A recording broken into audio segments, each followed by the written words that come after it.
Here we go again. Ito pala yung part 2 ng Kia Picanto natin. So ito yung in order na ECU H5.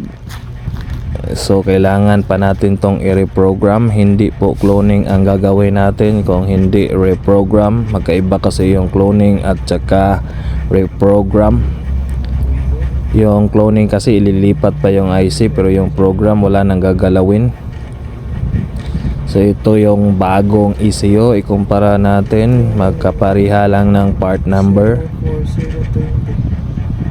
same lang. So ito na, proceed sa program. So kailangan nating i-reading yung bagong ECU at i-delete natin yung naka-install na niyang program dahil iba kasi yun.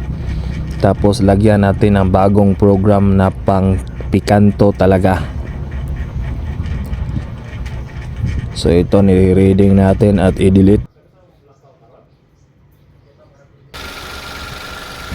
Ito naka-under na. So kailangan lang muna natin painitin at kailangan ding gumana yung fan motor.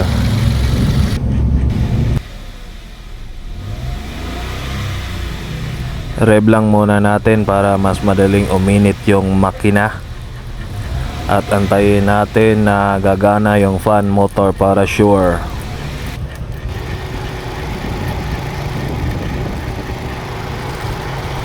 Yan, gumana na. So it's okay.